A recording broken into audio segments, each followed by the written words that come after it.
My name is Perez, but everyone calls me Papa K. I'm 75 years old, and on what should have been one of the most peaceful evenings of my life. The first evening I finally gathered the courage to sit alone on the porch Karis and I built together. Everything changed. My own son, Uriel, walked up those steps with a look I'll never forget. No warmth, no grief, just cold, deliberate distance. He didn't even sit down. He just stared at me and said, "We know what you did. Don't come near my family again." Right then, the man I raised, the boy I carried on my shoulders, turned me into a stranger. Let me back up. A year ago, I lost my wife, Karis. 47 years of marriage. 47 years of her humming in the kitchen, her hands deep in soil, her voice calling me her Perez, even when I didn't deserve it. She didn't die suddenly. Cancer took her slowly, piece by piece, until there was nothing left but the memory of who she'd been. The house became a tomb after that. I couldn't sleep in our bedroom, couldn't sit in her chair, couldn't even look at the rose garden without feeling like the ground would swallow me whole. But Darian, my German shepherd, the dog Karis had insisted we get 3 years before she got sick, he wouldn't let me forget. Every morning, every evening, he'd go to that garden, and he'd dig. At first, I thought he missed her. Dogs grieve too, don't they? I'd watch him from the window, paws tearing at the earth near her favorite yellow roses, the ones she called sunshine blooms. I told myself he was looking for her scent, that he'd stop eventually. He didn't stop. Weeks turned into months. The garden became a mess, dirt everywhere, roots exposed, roses dying. I yelled at him once, grabbed his collar, dragged him inside. He looked at me with those dark, desperate eyes. Not guilty, not ashamed. Frantic. That's when I knew. He wasn't grieving, he was searching. So one morning, after another sleepless night, I grabbed a shovel and went out there myself. The soil was loose where he'd been digging, softer than it should have been. I pushed the blade in, and it hit something solid. Metal. I dropped to my knees and dug with my bare hands. My heart pounded so hard I thought I'd collapse right there in the dirt. And then I saw it. A waterproof lockbox caked in mud, wrapped in a plastic bag. I pulled it out, sat back on my heels, stared at it like it might explode. Darian sat beside me, silent now, watching. I carried it inside. My hands were shaking so badly I could barely grip it. There was a combination lock on the front. I tried our anniversary. Nothing. Her birthday. Nothing. Then I remembered. Her mother's birthday. The one day every year she'd get quiet, distant, like she was somewhere else entirely. The lock clicked open. Inside was a stack of documents. Bank statements I'd never seen. Account numbers I didn't recognize. Transfers dating back decades. And, at the very top, a handwritten letter on Karis's pale blue stationery. It started with 3 words that made my chest tighten. "My dearest Perez, if you're reading this, I'm already gone, and I'm so sorry." I read it once, then again, then a third time, because my brain refused to process what my eyes were seeing. Karis wrote that she'd been hiding something from me. Something about Uriel. Something that had been eating at her for 30 years. She didn't say what, not in that first paragraph. Just that she'd made choices. Terrible choices. Choices that kept our family together but destroyed her in the process. She wrote, "You loved him so completely, Perez. You built your entire life around giving him a better future than you had. I couldn't take that from you, so I carried it instead. But I can't carry it anymore. Not into death. Not into whatever comes after. You deserve to know the truth, even if it destroys you the way it destroyed me." My hands were trembling. I flipped to the next page. Bank statements. Transfers from my company's accounts, my construction company, the one I built from nothing, into an offshore account I'd never opened. Hundreds of thousands of dollars. Over years. All signed off by someone with authorization I didn't give. The name on the account, Uriel Aldrich, my son. I felt the room tilt, felt my lungs forget how to work. I looked at Darian, and I swear to God, the dog looked back at me like he'd been trying to tell me all along. The letter went on. He embezzled from you, Perez, for years.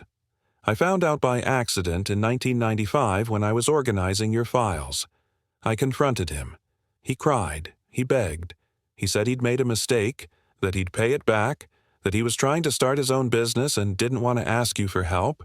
He made me promise not to tell you, said it would kill you, and I believed him. I stopped reading, put the letter down, stood up, sat back down. This wasn't real. It couldn't be real. But Darian's eyes said otherwise, and the documents in my lap didn't lie.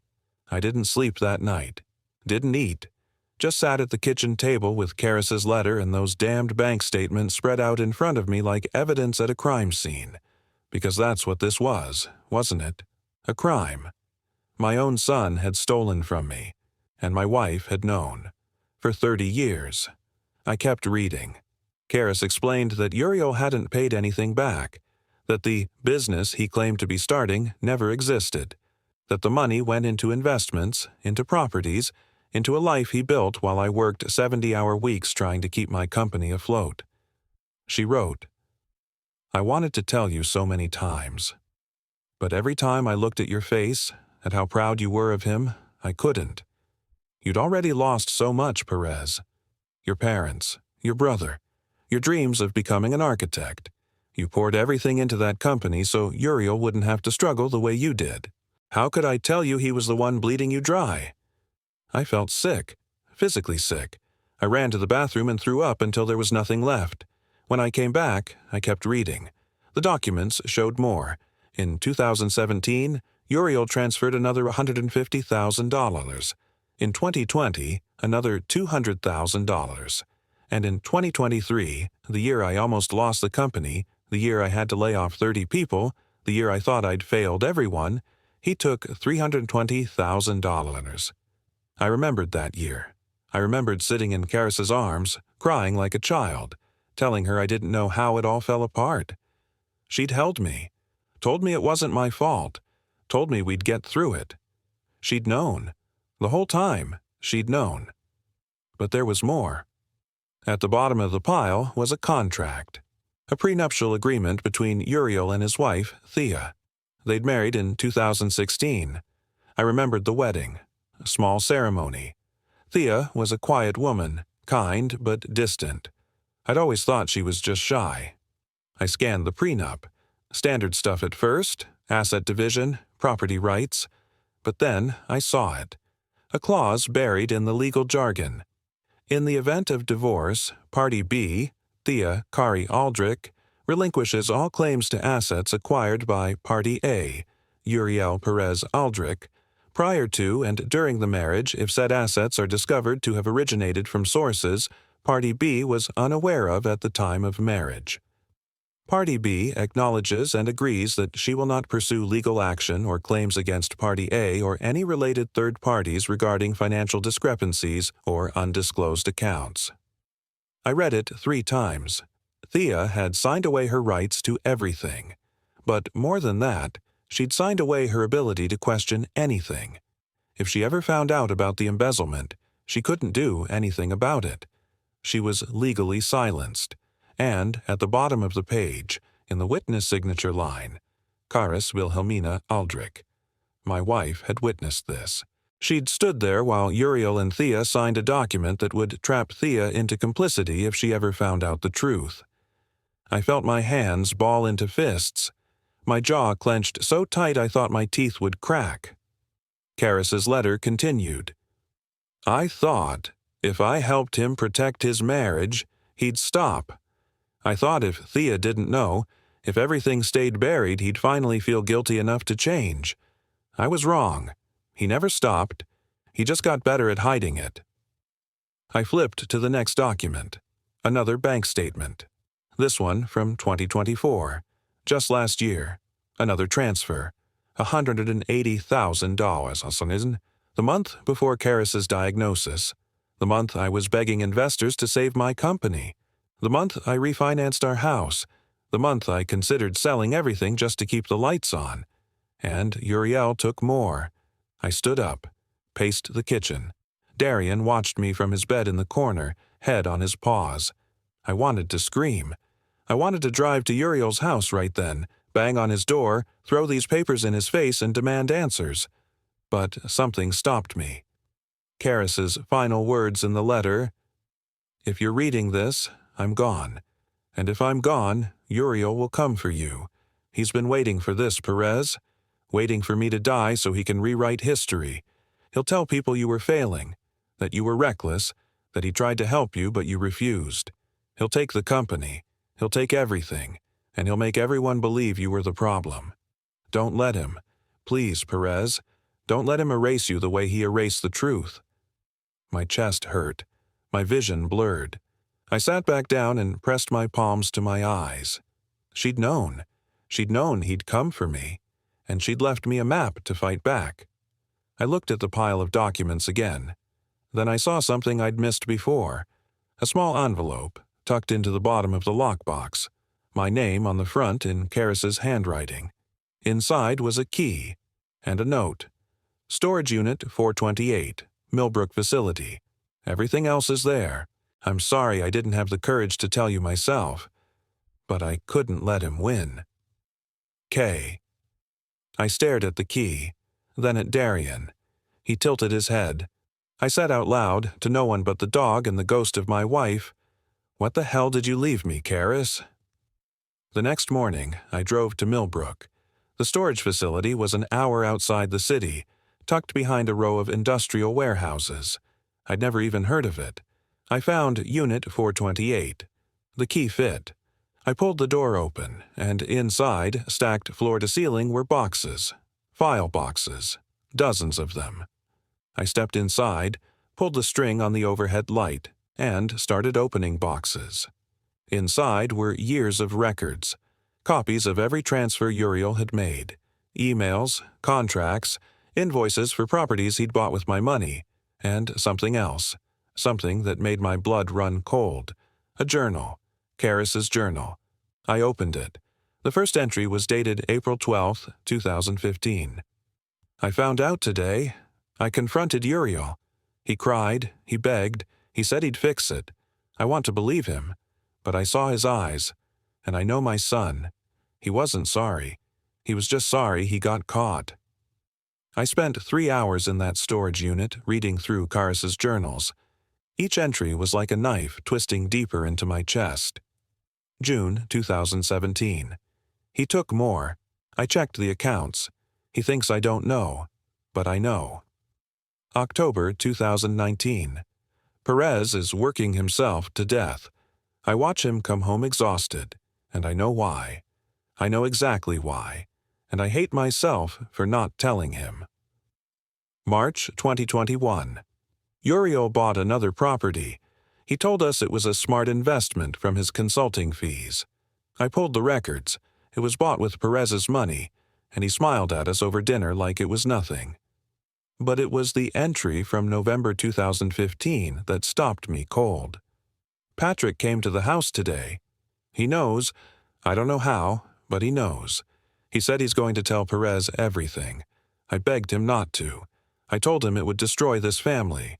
He said some families deserve to be destroyed. We argued for hours. He left. I don't know what to do. If Patrick talks, everything falls apart. Patrick? Karis's younger brother. The man who moved to Australia in 2015 and never came back. The man the family stopped talking about after a few years because it hurt too much.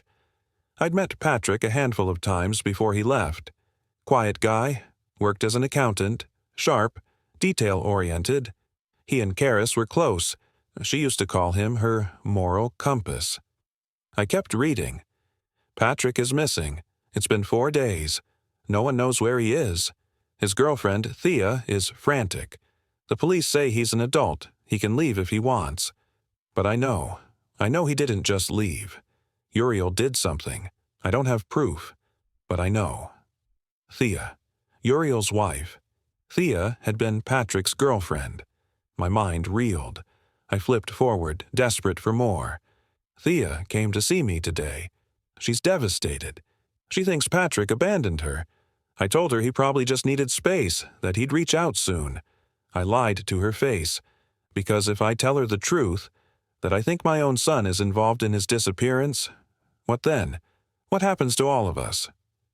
Uriel came home tonight and asked if I'd heard from Patrick. He asked it so casually, like he was asking about the weather. I said no. He smiled, and I realized he's not worried. He's checking. He wanted to make sure Patrick hasn't contacted anyone. I felt my hands shaking. I turned the page. It's been 2 months. The police closed the case. Patrick's apartment was cleared out. His bank account was emptied. Someone used his ATM card in Sydney 3 weeks ago. Everyone thinks he really did move to Australia. Everyone but me. And everyone but Thea. She came to see me again yesterday. She said something felt wrong, that Patrick wouldn't just leave without saying goodbye. I told her grief makes us search for answers that aren't there. I told her to move on. Then Uriel asked her to dinner. I stopped breathing. I flipped ahead, faster now, my heart pounding. Uriel is dating Thea, Patrick's girlfriend. The woman who's been crying herself to sleep for 6 months is now holding my son's hand. I confronted him. He said he's helping her heal. He said Patrick would have wanted him to be there for her. I wanted to scream. I wanted to tell her everything. But what do I tell her? That I think my son made her boyfriend disappear? That I have no proof? That I'm just a mother who's too afraid to face what her child really is? They're engaged. Thea said yes. She's smiling again. She said Uriel saved her. I'm going to be sick. They got married today. Small ceremony, just family. Thea looked beautiful. She looked happy. And I stood there as a witness and signed the marriage license knowing I helped my son trap the one woman who might have kept looking for the truth. I closed the journal. My chest felt like it was caving in. Uriel hadn't just stolen from me. He'd made Patrick disappear. And then he'd married Patrick's girlfriend to keep her quiet, and Karis had helped him do it. I stood up, looked around the storage unit. There had to be more. There had to be something that explained what really happened to Patrick. I opened another box. Inside were more documents. And then I found it. A folder labeled Cyrils Inc., Private Investigation Services. I pulled it out. Inside were invoices, reports, emails, all dated between 2015 and 2017. Cyrils Inc. was a private investigator, and Karis had hired him. The first report was dated December 2015. Subject, Patrick Envos. Client has requested surveillance and location tracking. Subject was last seen November 14, 2015, leaving his residence. No activity since. Bank account accessed November 28 in Sydney, Australia, via ATM withdrawal. Investigating further. Another report dated January 2016. ATM withdrawal confirmed fraudulent. Card was cloned. Surveillance footage shows male, late 20s, approximately 6'1". Using card, not subject. No further sightings of Patrick Envos. Case ongoing. And then a final report dated March 2016. Per client request, investigation closed. Client has requested no further action. Outstanding balance cleared. Case file sealed per client confidentiality agreement. Karis had paid him to stop looking. At the bottom of the folder was a handwritten note from Cyril. Mrs. Aldrich, I understand your position, but for the record, I believe your brother is still alive, and I believe someone in your family knows where. If you ever change your mind, you know how to reach me. I stood there staring at those words. Patrick might still be alive, and my son knew where. I grabbed my phone. My hands were shaking so badly I almost dropped it. I searched for Cyrils Inc., found an address. He was still listed, still working, 78 years old and still a licensed PI. I grabbed the folder, ran to my truck. Darian jumped in beside me, and I drove. Cyrils Inc.'s office wasn't what I expected. No fancy sign, no secretary, just a cramped second-floor walk-up above a pawn shop in the old industrial district. the kind of place you'd walk past without noticing. I climbed the stairs, Darian close behind me. My knees protested every step. I knocked on the frosted glass door marked CZ Investigations. A gruff voice called out, "It's open." Inside, the office was dim. Stacks of files everywhere. A single desk lamp casting shadows across a man who looked like he'd been carved from stone and left out in the rain too long. 78 years old, according to my research, but his eyes, sharp, calculating, they looked younger than mine. He didn't look up from his computer, just said, "You're Perez Aldrich. You look like your wife." I froze. "You remember her?" "I remember everyone who pays me to stop looking for the truth." He finally looked at me. "Have a seat. Your dog can stay." Darian settled by my feet as I sat in the worn leather chair across from him. Cyril leaned back, fingers steepled. "So, Karis finally died, and you found the storage unit. Took you long enough." "She passed a year ago," I said quietly. "My condolences. She was a complicated woman." He pulled out a file from his desk drawer. Thick, well-worn. "I've been waiting for this conversation for 10 years. Wondered if it'd be you or your son who showed up first." My chest tightened. "What do you know about Uriel?" "Everything." He opened the file. Inside were photographs. Dozens of them. Uriel at various locations, with different people. Time-stamped. Dated. "After your wife paid me to close the Patrick Envos case, I didn't stop investigating. I just stopped billing her." He spread the photos across the desk. "Your son is a lot of things, Mr. Aldrich. A thief, a manipulator, a man who's very good at making problems disappear, but he's not a murderer." Relief flooded through me, then immediately turned to dread. "Then where's Patrick?" Cyril smiled.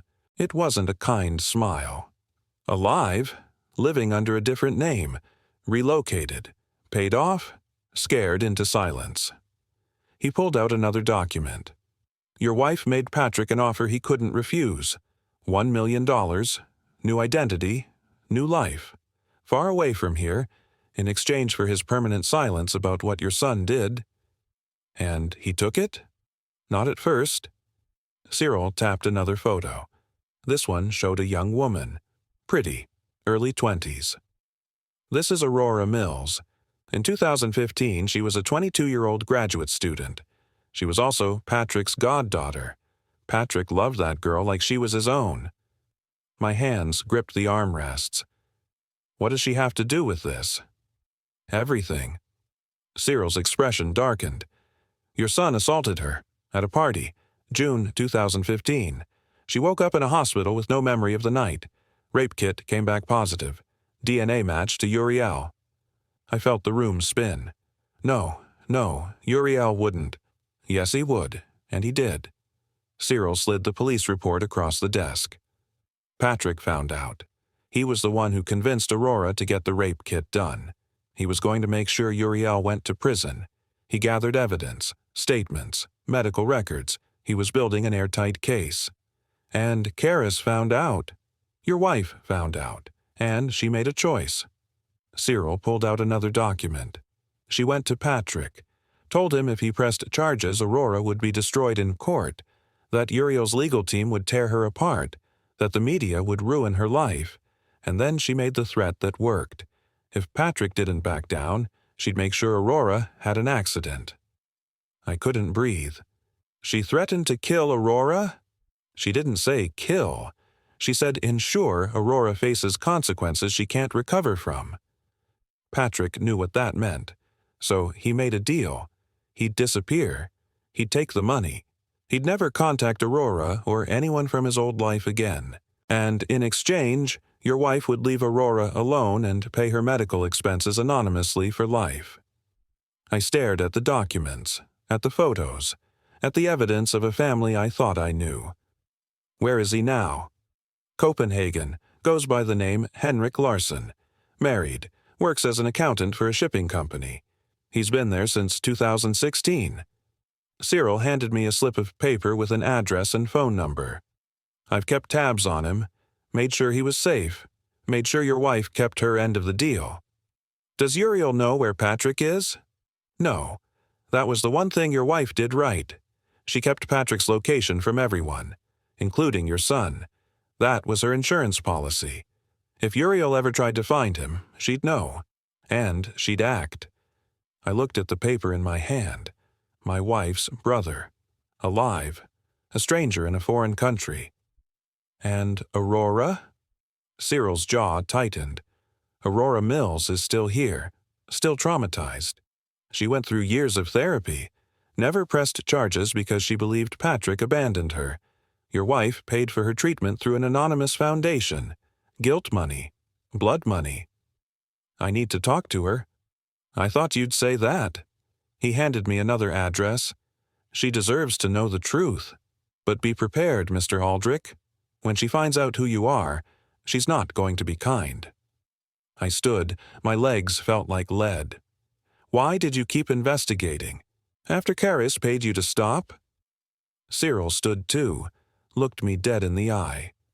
Because I don't like rich women who threaten young girls to protect their rapist sons, and because I knew one day someone in your family would give a damn about the truth. I'm glad it's you. I shook his hand.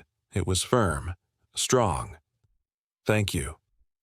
Don't thank me yet. What you're about to uncover is going to destroy everything you thought you knew. He walked me to the door. And Mr. Aldrich, your son knows you have those documents by now. Be careful. Men like Uriel don't go down quietly.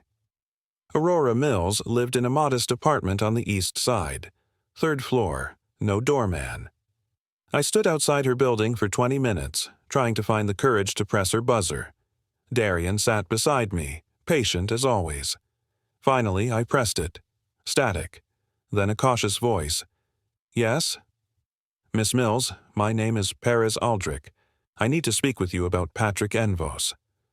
Long silence. Then, how do you know that name? I'm his brother-in-law. Please, it's important. Another pause. 3rd floor, apartment 3C. The door buzzed. I climbed the stairs slowly, each step heavier than the last. She was waiting in the doorway when I reached her floor. Early 30s, guarded posture, arms crossed, eyes that had seen too much. You have 5 minutes, she said. Thank you. I stepped inside. Her apartment was small but neat. Books everywhere. A desk by the window covered in papers. She was a writer, I realized, or trying to be. She didn't offer me a seat, just stood there, waiting. I took a breath. I'm Uriel Aldrich's father. Her face went white, then red. Get out! Please, I know what he did to you. You know nothing. Her voice shook. You know what your family's lawyers told you. You know the lies your wife paid people to believe. You don't know what your son did to me. You're right, I don't, but I want to. I pulled out Cyril's file, held it out to her. I found out a week ago. My wife kept it from me for 10 years. She's gone now, and I need to hear the truth. From you. Aurora stared at the file. Her hands trembled. Finally, she took it, flipped through it. Her eyes filled with tears. Patrick tried to help me, she whispered. He was the only one who believed me. Everyone else, the police, my friends, even my own parents, they all said I was confused, that I'd had too much to drink, that I couldn't be sure what happened. She sank onto her couch. I sat across from her, giving her space. But Patrick knew. He pushed me to get the rape kit. He was there when the results came back. He held my hand and told me we'd get justice, that Uriel would pay for what he did. She wiped her eyes. Then he disappeared. One day, he was planning to go to the police. The next day, he was gone. His phone was disconnected. His apartment was empty. Everyone said he moved to Australia. He didn't, I said quietly. My wife forced him to leave. She threatened you if he didn't. Aurora looked at me. Really looked at me. What? I told her everything. About the deal Karis made, about the money, about Patrick being alive in Copenhagen, about the prenup that trapped Thea, about the embezzlement. When I finished, she was crying, not softly, deep, wrenching sobs. "He didn't abandon me," she said through tears. "He was trying to protect me." "Yes. And your wife, she paid for my therapy, the anonymous foundation. That was her?" "Yes. She bought my silence with guilt money while protecting her rapist son." Aurora's voice turned hard, cold. "And you had no idea?" "None. How?" She stood, paced. "How do you live with someone for decades and not see who they really are?" "I don't know." My voice cracked. "I've been asking myself that every day since I found out." She stopped pacing, looked at me. "Why are you here, Mr. Aldrich? What do you want from me?" "I want to make this right." "You can't. There is no making this right. Your son raped me. Your wife covered it up. Patrick lost his entire life, and I've spent 10 years thinking I was crazy, thinking I deserved what happened, thinking the one person who believed me abandoned me." Her voice rose. "You can't fix that." "No, I can't." I stood. "But I can help you get justice. Real justice. Not money, not therapy, not settlements. I can help you destroy him." She went still. "What are you talking about?" "My wife kept everything, every document, every piece of evidence, the rape kit results, Patrick's testimony, the threats she made, the payments she made to silence people. I have access to all of it, and I'm willing to hand it over to you." "Why would you do that? He's your son." "Because he's a monster, and I didn't raise a monster. I raised a lie." I pulled out a flash drive from my pocket. "This is everything. Medical records, financial records, Patrick's contact information, Cyril Zink's investigation files, a decade of cover-ups. Take it. Do what you want with it." Aurora stared at the flash drive. "If I go public with this, it'll destroy your family." "My family is already destroyed. This just makes it official." She took the drive, held it like it was fragile, like it might disappear. "What about Patrick? Does he know you're doing this?" "Not yet. I'm calling him tonight." "And your daughter-in-law, Thea?" "She's part of the cover-up. The prenup ensures she stays quiet, but I'm going to break that agreement. She's going to testify, whether she wants to or not." Aurora looked at me with something between disbelief and hope. "You're really going to burn it all down?" "Every last piece." She sat down, plugged the flash drive into her laptop, started scrolling through files. Minutes passed. Her expression shifted from shock to anger to determination. Finally, she looked up. "I'm a journalist now. Did you know that?" I didn't. "I write investigative pieces, mostly about systemic corruption, abuse cover-ups, powerful families who think they're untouchable." She smiled. It was sharp, dangerous. "I've been waiting for a story like this my entire career." "Then write it." "I will. But I need you to be willing to go on record, to speak publicly about what your wife did, about what your son did. Can you do that?" I thought about Karis, about the life we built, about the lie I'd been living. Yes. Good. Because once this goes public, there's no going back. Your son will come for you. His lawyers will destroy you. Your reputation, your business, everything you've built, it'll all be collateral damage." "I know." Aurora extended her hand. "Then welcome to the fight, Mr. Aldrich." I shook it. "Call me Perez." That night I sat in my kitchen with a glass of whiskey I didn't drink and a phone number I'd been staring at for hours. Darian lay at my feet, watching me like he knew what I was about to do. Finally, I dialed. It rang 4 times. Then a man answered in accented English. "Hello? Is this Henrik Larsson?" Pause. "Who is this?" "My name is Perez Aldrich. I'm married to Karis, your sister." The line went silent. I thought he'd hung up. Then, "I don't have a sister." "Patrick, please. I know everything. I know about Aurora. About the deal. About Copenhagen. I need to talk to you. How did you get this number? Cyril Zink. Another long pause. Then, quietly, Is Karis dead? Yes, a year ago. I heard him exhale. Relief? Grief? I couldn't tell. Then why are you calling me? Because I found the storage unit. I found the journals. I found out what she did, what Uriel did, and I need to know your side of the story. My side? His voice turned bitter. My side is that I lost everything. My life, my identity, my goddaughter, my future, all because your wife decided her son's reputation was worth more than the truth. I know, and I'm sorry. Sorry? He laughed. It was hollow. You're sorry. That's wonderful. That fixes everything. Patrick, don't call me that. Patrick Envos is dead. He died in 2015 when your wife made sure I could never go home. I gripped the phone tighter. I'm going public with everything. Aurora is writing the story. We have all the evidence, the rape kit, the payoffs, the threats. I'm going to make sure Uriel pays for what he did. Silence. Then, You're lying. I'm not. Why would you destroy your own son? Because he's not my son. Not anymore. Maybe he never was. I took a shaky breath. I spent my whole life trying to give him opportunities I never had. I worked myself into the ground so he wouldn't struggle, and he repaid me by stealing from me, assaulting an innocent woman, and forcing you into exile. He's not the man I thought I raised.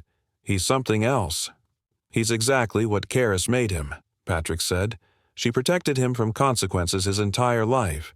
Every mistake, every lie, every crime, she cleaned it up. And you never knew because you were too busy working to see what was happening in your own home. His words cut deep, because they were true. You're right, I said. I should have seen it. I should have paid attention. But I didn't. And now I'm trying to fix it. I'm trying to give Aurora justice. I'm trying to give you your life back. You can't give me my life back. It's gone. Then help me make sure he doesn't do it to anyone else. Patrick was quiet for a long time. I could hear background noise, voices, laughter, a woman calling his name. He'd built a new life, a real life, away from all of this. What do you need from me? He finally asked. Your testimony, on the record, about what happened, about the deal Karis made, about why you left. If I do that, Uriel will know where I am. He won't. Cyril made sure your new identity is airtight, and once this goes public, Uriel will be too busy defending himself to come after you. And if he does come after me anyway, if he sends someone, then I'll stop him, whatever it takes. Another pause, then, I need time to think, to talk to my wife. She doesn't know about any of this. I've kept it buried for 10 years. I understand. How long do you need? A week. Call me back in a week. Okay. Perez? Yes? Does Aurora know I didn't abandon her? My throat tightened. She knows. I told her everything. She's devastated. But she knows. I heard him choke back emotion. Good. That's good. He cleared his throat. I have to go. Patrick, wait. 1 week. Then we'll talk. He hung up. I sat there in the dark, phone in my hand, feeling the weight of 10 years of lies pressing down on me. Darian whined softly. I reached down and scratched his ears. You knew, didn't you, boy? You knew something was buried out there. You knew I needed to find it. He licked my hand. I pulled out my laptop, opened my email, started typing. Subject: We need to talk, Thea. I know about Patrick. I know about Aurora. I know about the prenup and what it really means. I know you've been trapped in this for 10 years, terrified of what would happen if you spoke up. I'm giving you a choice. You can stay silent and go down with Uriel when this all comes out. Or you can testify against him. Help Aurora get justice. Help Patrick come home, and I'll make sure the prenup is voided. I'll make sure you walk away from this with your freedom. You have 48 hours to decide. Perez, I hit send before I could second-guess myself. Then I opened another email. Subject: Let's talk Uriel. I found the lockbox. I know everything. If you want to explain yourself, you know where to find me. Otherwise, expect to hear from my lawyer. Your father, I sent that one too. Then I closed my laptop, poured the whiskey down the sink, and went to bed. For the first time in a year, Darian slept in the bedroom with me, right beside the bed where Karis used to sleep. And for the first time since she died, I didn't dream about her. I dreamed about justice. Thea showed up at my door at 6 a.m. the next morning. I'd barely slept. When the doorbell rang, Darian barked once, sharp and alert.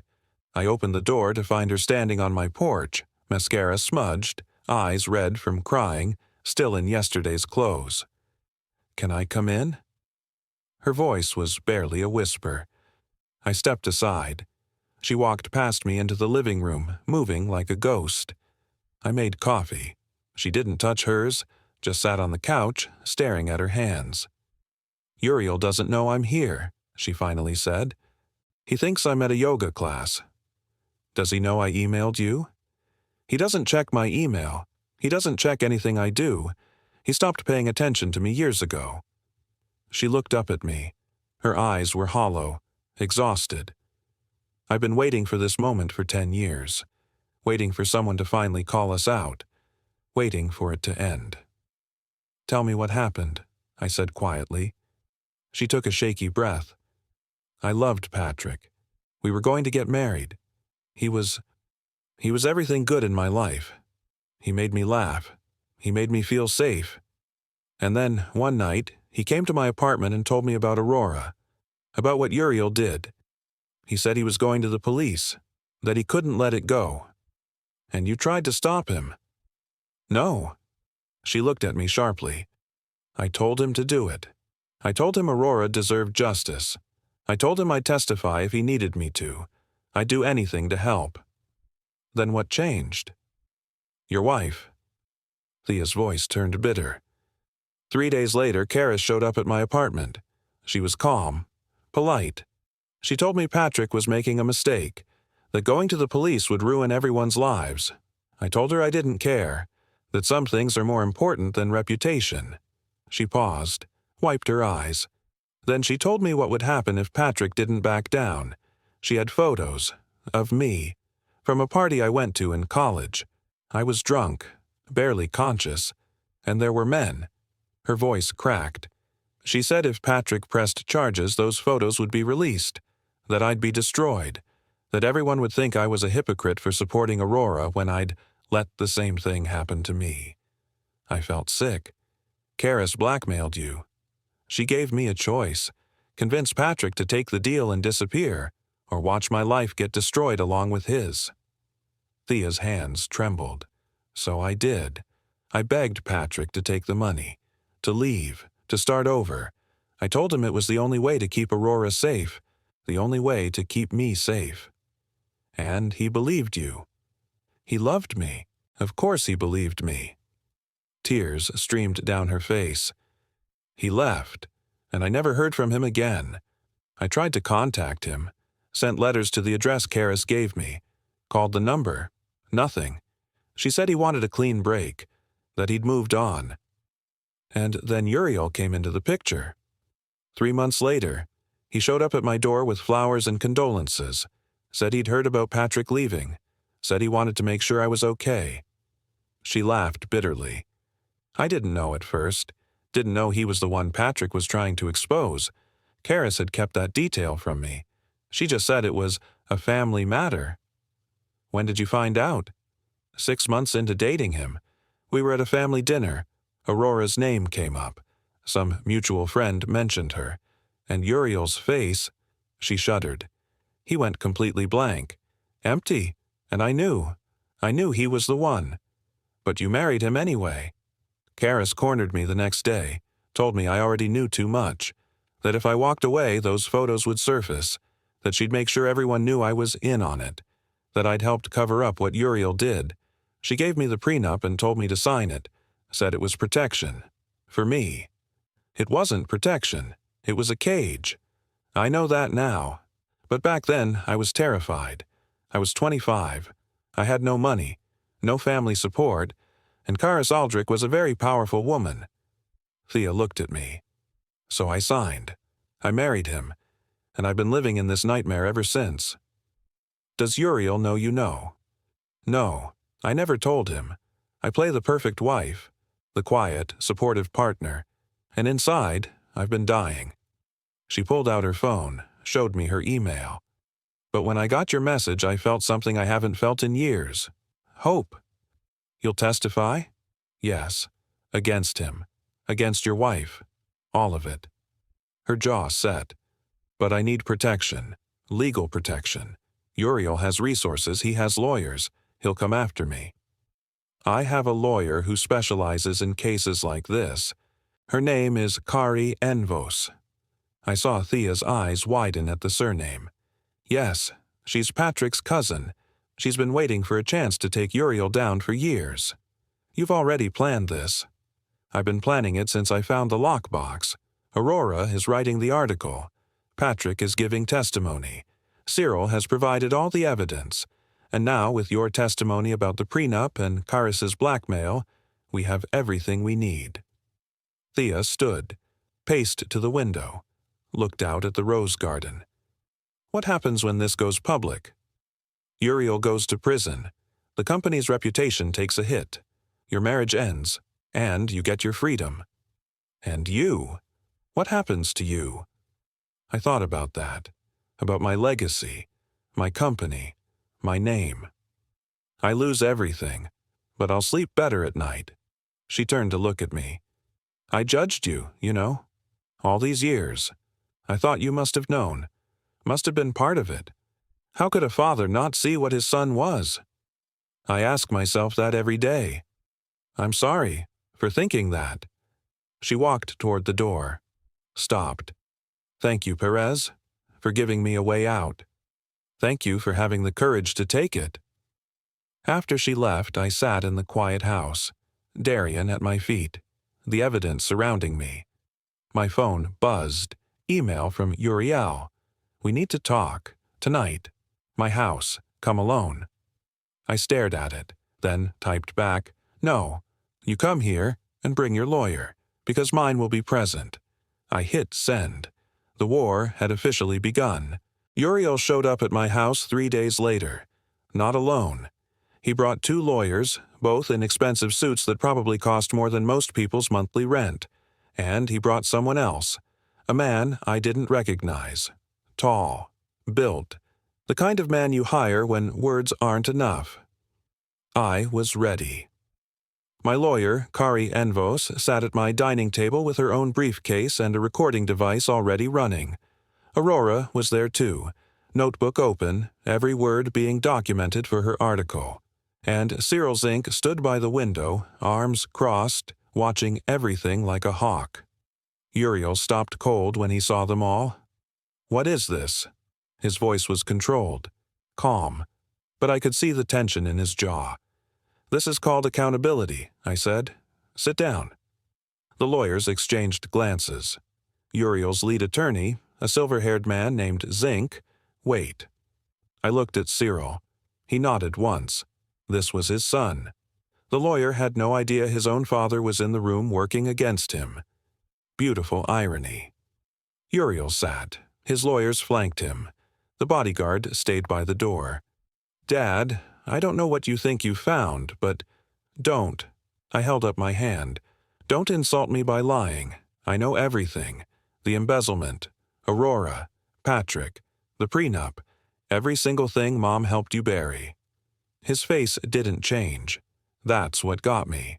No shock, no guilt, just cold calculation. Those are serious accusations. They're not accusations, they're facts.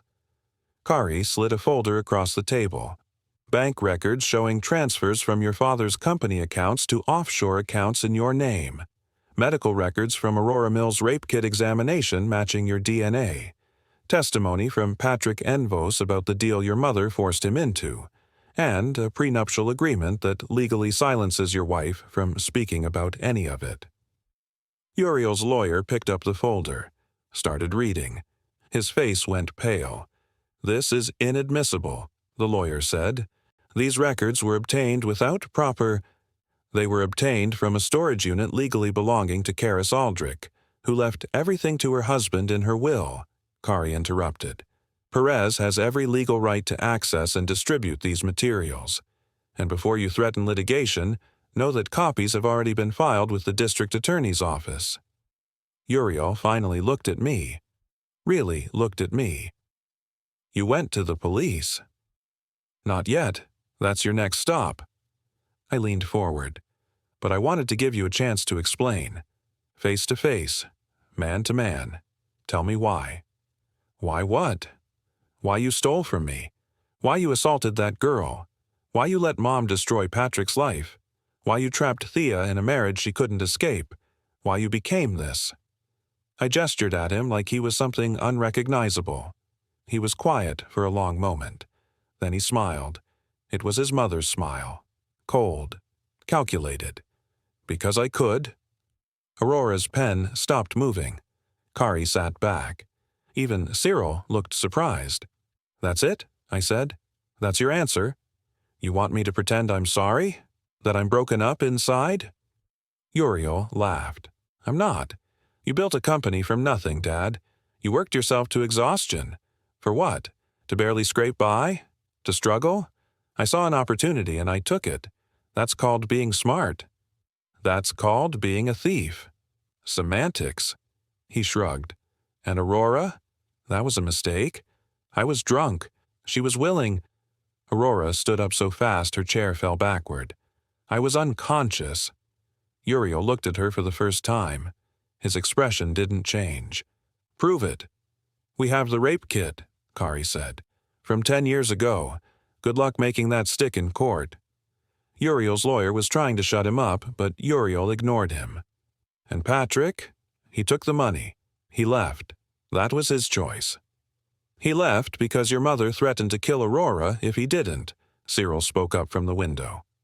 Uriel turned, saw Cyril, then looked at his lawyer. Dad? The younger Zink looked confused, then mortified as he realized his father was working for the other side. You're going to prison, I said. The DA has everything. The evidence is airtight. You're done. No. Uriel stood. His lawyers scrambled to stand with him. You're not going to destroy me. You know why? Because if you do, you destroy yourself too. That company you're so proud of? It's leveraged on loans I secured using your financials. If I go down, the company goes bankrupt. Every employee loses their job. Your legacy becomes the man who hired a criminal son. He leaned forward, hands on the table. You want to be the hero? Fine. But you'll do it from the ashes of everything you built. Is your pride worth that? My hands clenched into fists. Because he was right. If Uriel went to prison, the company would collapse. Hundreds of people would lose their livelihoods. Everything I'd spent 40 years building would be gone. Kari put her hand on my arm. Perez, don't... How much? I interrupted. Everyone looked at me. How much did you take? Total. Uriel smirked. Over the years, about $4.2 million. The room went silent. Pay it back, I said. Every cent. You have 90 days. You sell your properties, liquidate your investments, drain every account you have. You pay back every dollar you stole, and you publicly admit what you did to Aurora. You allocate $2 million to her as restitution. Or what? Or I burn it all down, company included. I'll liquidate everything myself and make sure every employee gets severance. And then I'll watch you go to prison knowing you destroyed not just your own life, but hundreds of others. Uriel's smirk faded. You wouldn't. Try me. His lawyer leaned in, whispered urgently. Uriel shook him off, but I could see the calculation happening behind his eyes. He was weighing his options, trying to find a way out. And the rape charge? He finally asked. Aurora decides, I said. If she wants to press charges, you don't fight it. You plead guilty. You take whatever sentence the court gives you. Aurora looked at me, then at Uriel. Her hands were shaking. I want him to go to prison. Then he goes to prison, Kari said, after he pays back every cent. Uriel's jaw tightened. He looked at his lawyers, at his bodyguard, at me. "This is extortion." "No," I said. "This is justice. You have 48 hours to accept the terms. After that, we go to the press and the police simultaneously, and you get nothing but a cell." "What about Thea?" Uriel asked. "She's part of this, too." "Thea is divorcing you. The prenup is void due to fraud and coercion. She walks away free." Kari pulled out another document. "She's already signed the papers." For the first time, I saw something crack in Uriel's expression.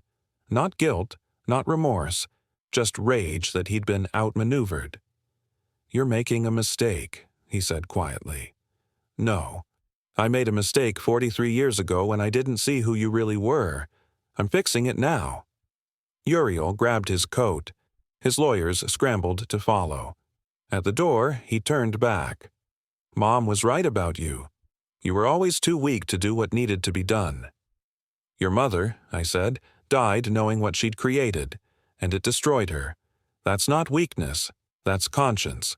Something you'll never understand." He left. The bodyguard followed. The lawyers looked shell-shocked. When the door closed, I sat down heavily. Darian came over, put his head in my lap. "That went better than expected," Cyril said. "He'll accept the terms," Kari agreed. "He's a coward. Cowards always take the deal." Aurora was crying. "Thank you. Thank you for making him hear it, for making him see me." I looked at her, this young woman whose life had been shattered. "I'm sorry it took me so long to listen." Uriel accepted the terms in 36 hours.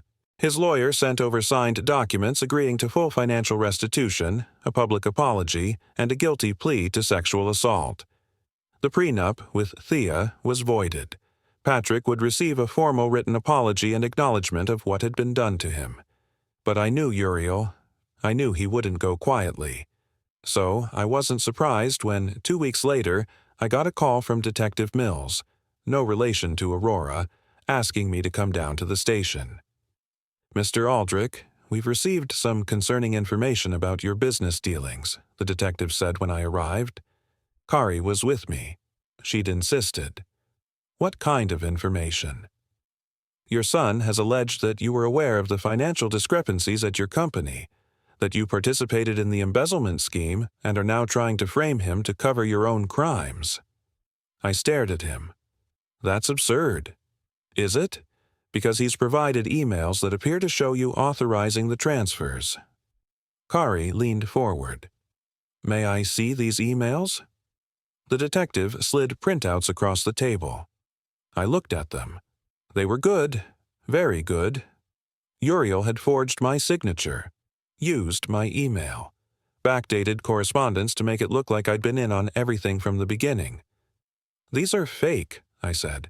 "Can you prove that?" "Yes." I pulled out my phone, called Cyril. "I need you at the police station, now. Bring everything." 20 minutes later, Cyril arrived with the forensic IT specialist and boxes of evidence. The specialist, a young woman named Mills, again, no relation, the universe just had a sense of humor, plugged her laptop into the station's system. "These emails," she said, pointing at the detective's printouts, "were created using a spoof program that backdates metadata, but the IP addresses don't match. See here? The emails supposedly sent from Mr. Aldrich's address in 2018 show an IP address that didn't exist until 2022. They're forgeries." The detective looked at the screen, then at me. "You're saying your son framed you." "I'm saying my son is desperate," I replied, "and desperate men make mistakes."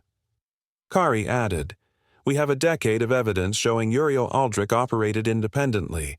Bank statements, transfer records, witness testimony from company employees who processed his requests. Perez Aldrich was deliberately kept in the dark." The detective leaned back. "This is one hell of a family situation." "You have no idea," I muttered. "We'll need to investigate further. But based on this preliminary evidence, I don't see grounds to charge you with anything." He looked at me. "However," Your son's attempt to file a false police report? That's a crime. Add it to his list, Kari said. We left the station an hour later. I sat in my truck, hands on the wheel, not moving. He tried to send me to prison, I said. Yes. His own father. Some men will destroy anything to save themselves, Kari said quietly. Even family. I drove home. The house was quiet. Darian greeted me at the door, tail wagging like nothing in the world was wrong, like the world wasn't on fire.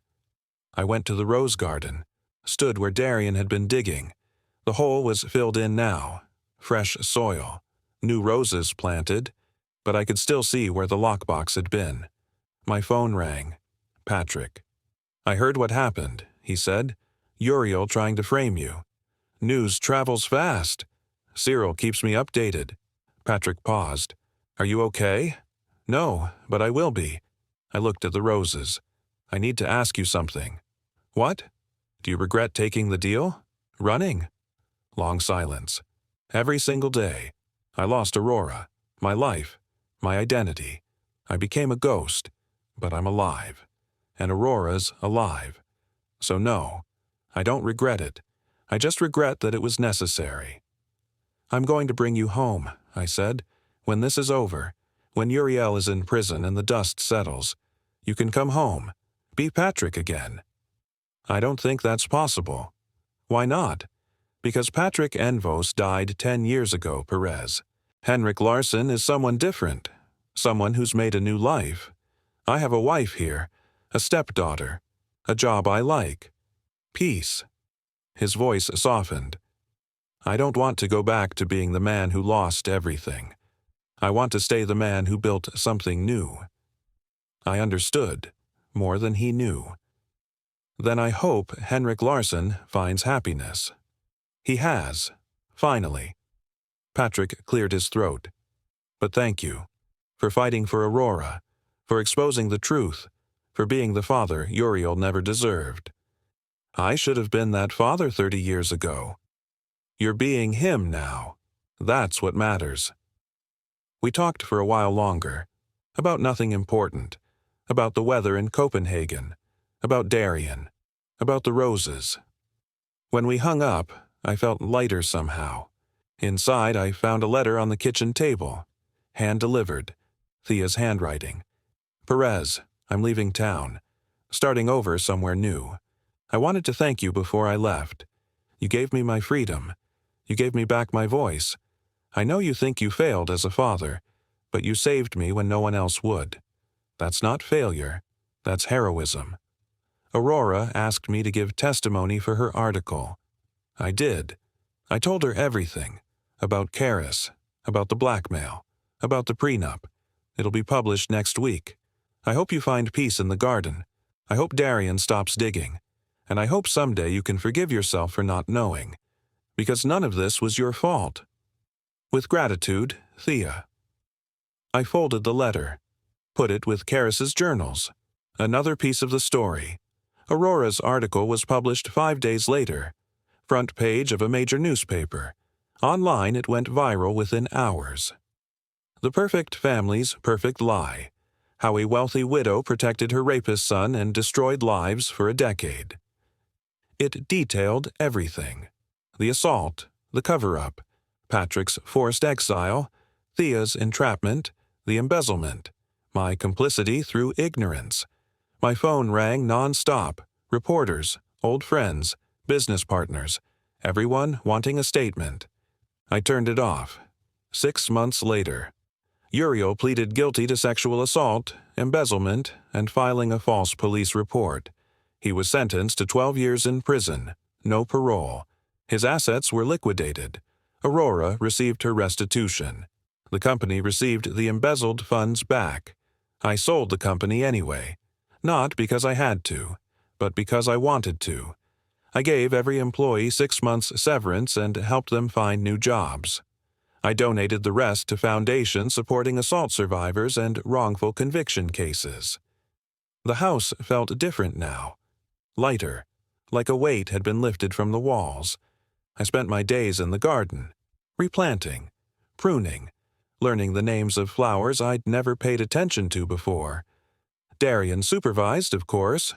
No more digging. He'd found what he needed to find. Aurora came by sometimes. We'd have coffee on the porch. She'd tell me about her life, about therapy, about the book she was writing based on her article, about the foundation she'd started with her restitution money. "You gave me more than justice," she told me once. "You gave me purpose." "You gave yourself purpose," I replied. "I just helped remove the obstacles." Thea sent postcards, never with a return address, just pictures from different cities, different lives. She was free. That was enough. Patrick and I talked once a month, video calls now. I met his wife, his stepdaughter. They were good people, happy people. He'd found what he needed in Copenhagen. "You could visit," he offered once. "Maybe someday," I said, but we both knew I wouldn't. Some things are better left in their new forms. Henrik Larsson didn't need ghosts from Patrick Envos's past showing up at his door. The hardest part was forgiving Karis. I'd stand at her grave and feel nothing but anger. How could she? How could the woman I loved become someone who threatened young girls, who destroyed her own brother, who built a wall of lies so high I couldn't see over it? But then I'd remember. The small moments, her laugh, the way she'd hum in the garden, the way she'd hold my hand during thunderstorms, the woman who brought me coffee every morning for 47 years. She wasn't a monster. She was a mother who made terrible choices, who loved her son more than truth, more than justice, more than herself. I couldn't forgive her, not fully, but I could understand her. One morning, I found something in the garden, a small envelope sealed in plastic, buried under one of the new rose bushes. Darian sitting next to it, like he'd known it was there all along. Inside was a letter, Karis's handwriting, dated 3 days before she died. "My dearest Perez, if you found this, it means Darian did his job. Good boy. I couldn't tell you while I was alive. I was too ashamed, too afraid, too weak. But I couldn't take this to my grave without giving you a chance to fix what I broke. I know what I did. I know what it made me. A mother who chose her son over everyone else. A wife who lied to her husband for decades. A sister who destroyed her own brother's life. A woman who terrorized an innocent girl to protect a guilty man. I have no excuse, no justification, just explanations. When I found out what Uriel did to Aurora, I told myself I was protecting you, that learning your son was a rapist would destroy you, that you'd worked so hard to give him a good life and learning it was all for nothing would break you. But that was a lie. I wasn't protecting you. I was protecting myself, because if I admitted what Uriel was, I'd have to admit I created him. I enabled him. I taught him that love means never facing consequences. When Patrick threatened to go to the police, I panicked. I told myself I was saving the family, but I was saving my own reputation, my own pride, my own delusion that I'd been a good mother. By the time I realized what I'd become, it was too late to stop. The lies had their own momentum. Patrick was gone. Thea was trapped. Aurora was silenced. And you kept loving Uriel because I made sure you never saw the truth. I'm dying now. Cancer is funny that way. It eats you from the inside. Appropriate, I think. I buried everything you need in the storage unit. I hired Cyril to keep watching even after I'm gone. I made sure Darian would dig until you paid attention. Because you're a good man, Perez. The best man I've ever known. And you deserved better than what I gave you. Fix it. Please. Give Aurora her justice. Give Patrick his freedom. Give Thea her voice. And forgive yourself for not seeing. Because I made sure you couldn't. I loved you. I love you still, even though I don't deserve to. Carrie's, I read it twice, 3 times. Then I folded it carefully and put it in my pocket. I walked to her grave, stood there in the morning light. "You were wrong about one thing," I said out loud. "I didn't work hard to give Uriel a good life. I worked hard to give us a good life. You and me. The sun was supposed to be a bonus, not the point. The wind rustled the leaves. Darian sat beside me. But you were right about the rest. I forgive myself for not seeing, and someday I'll forgive you too. I went home, made coffee, sat on the porch Karis and I built together. Aurora's book was being published next month. She'd asked me to write the foreword. I'd agreed. The roses bloomed, yellow sunshine blooms, Karis's favorites. Darian lay at my feet, finally at peace, and for the first time in a year, I looked at my life, broken, exposed, rebuilt from the ruins, and thought, this is enough. Not perfect, not easy, but true. And truth I'd learned was worth more than any lie ever could be. Thank you for listening. If you enjoyed the story, don't forget to like, subscribe, and share. I will see you in the next one.